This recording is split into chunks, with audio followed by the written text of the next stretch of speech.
Welcome, I'm Darren, and I'll be your guide today as I rank the best rookie insert card designs for 1992. When I first started to put together this list, I was a bit surprised because of the fact that well, first off, I only pulled out 10 cards. I didn't identify any more inserts than that. And at that, the cards I expected to run more the whole gambit. Almost none of the cards were problematic, and none of the cards were as ethereal as I thought.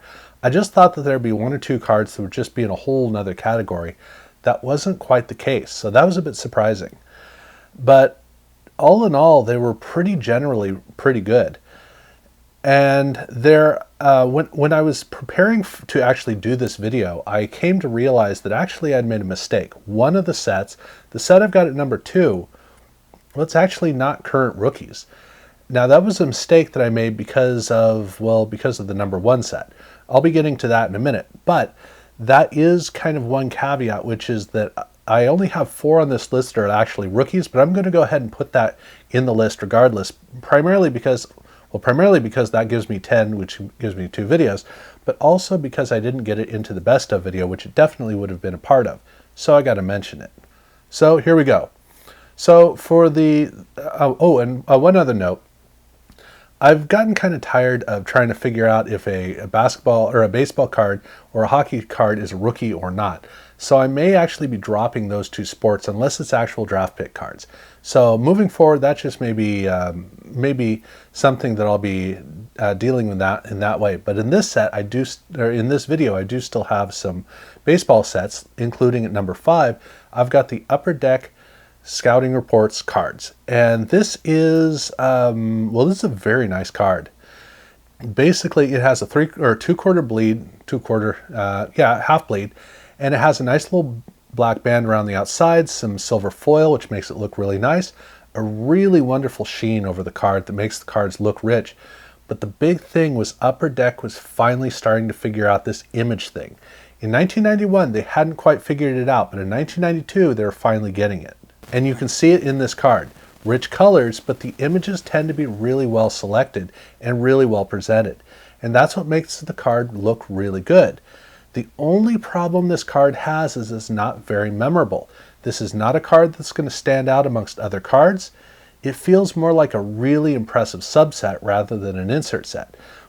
A lot of the Upper Deck sets in 1992 felt that way. So in this case, it does lack some of the distinction that I'd like to see in other sets. I mean, this does not look like a rookie card. It just looks like a general card. So while it's a really nice card, it's not an iconic card. And that's something that I definitely like to see if I could. Speaking of which, for number 4, I have the exact opposite, which is 1992 Skybox Rookies for Basketball. These cards are in every way iconic. I mean, these cards just look like great rookie cards.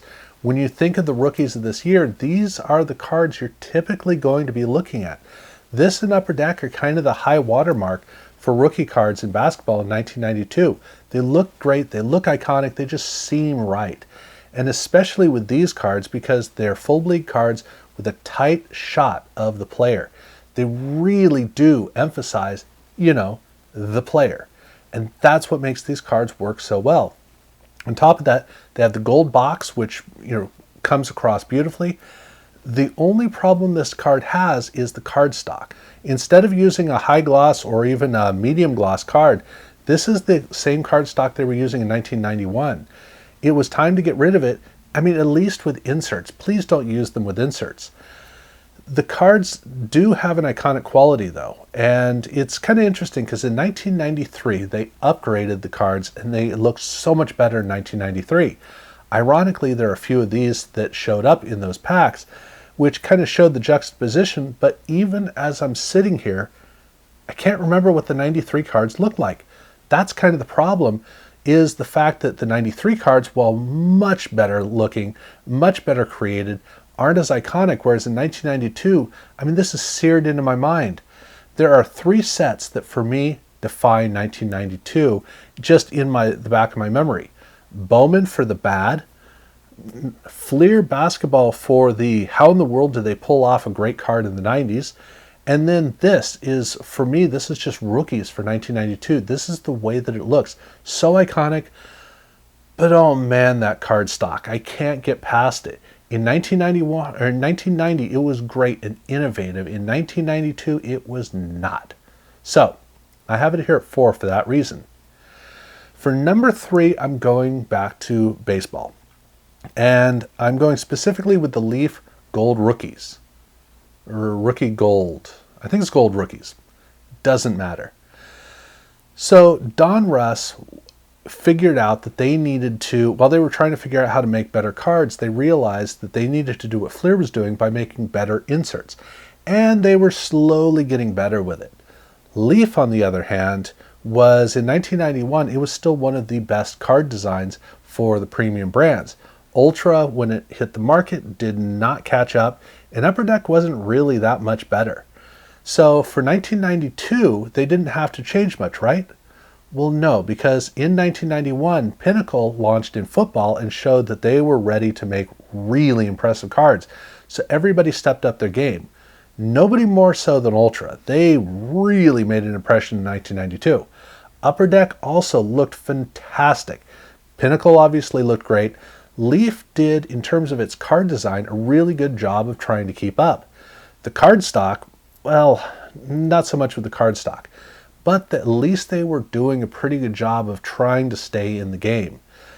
Well, like I said, with Don Russ, they were realizing inserts had to be a big part of it, and so with Leaf, they made a rookie card set that has the gloss, and it has gold foil in a wonderfully detailed way. It's an inner border of gold foil, and the full bleed image, well, it takes up the whole card. They didn't make the mistake of trying to shrink the image of the player down into the frame, allowing him to spread out the entire width of the card. And normally when you have a picture of a player interacting with a border, he's popping out of the border. In this case, he's running through the border, and what that does is it means that the inner border looks like it's supposed to focus you in, and like a magnifying glass, it gives you the feeling that the whole image is just so much bigger than it actually is. That's the trick they played, which meant that this card took that whole image and just made it bigger, bolder, and stronger. The only problem is it's not a memorable card.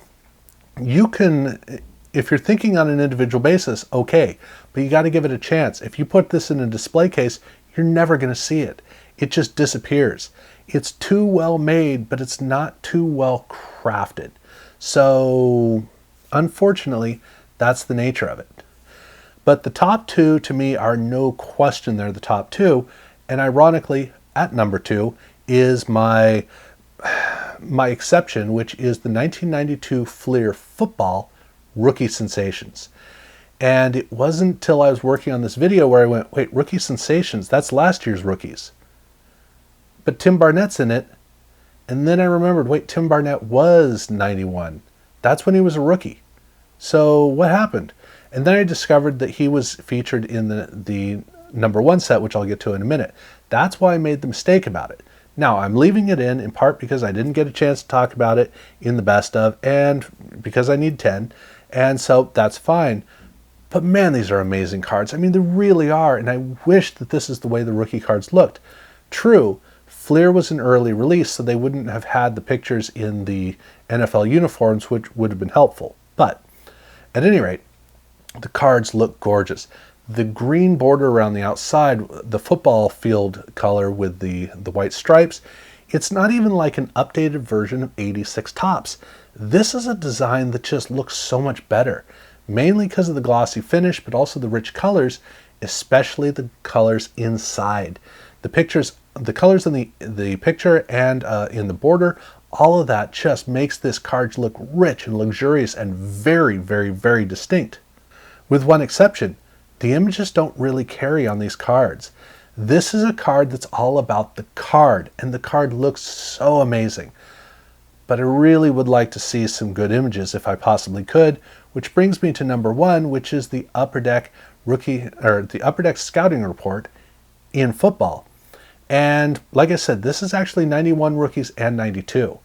The reason I got thrown off was Will Ferrer's in it, so I know it's got rookies, But I also pulled out a Tim Barnett, which I wanted to use as the iconic card for this, which, as you can see, and that was the mistake. It didn't dawn on me that he was actually 91. So this is a hybrid set, but it does have rookies in it, so I'm going with it.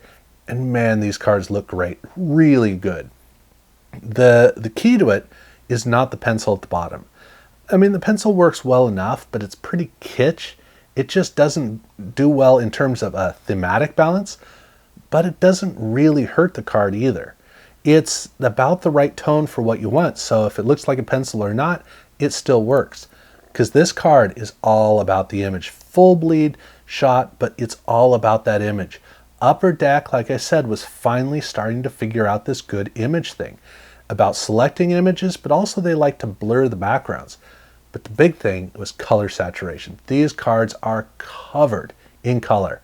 It just comes right out. And oh man, these cards just feel great because Upper Deck took the time to get the cards right, and they got them right. I do wish there was more of a design element to it. That's why I don't put it in that ethereal level at the top. But still, it's pretty good. So that's my list of the top 5 insert rookie cards of 1992. Let me know in the comments below your take on it, what you think. I actually happen to like the 92 Fleer Rookie Sensations better than the Scouting Reports, but I think the Scouting Report card is better. That's just my take. So curious about your perspective. If you haven't seen my other videos, I do urge you to check those out. Do subscribe if you haven't done so already. And thank you very much for watching.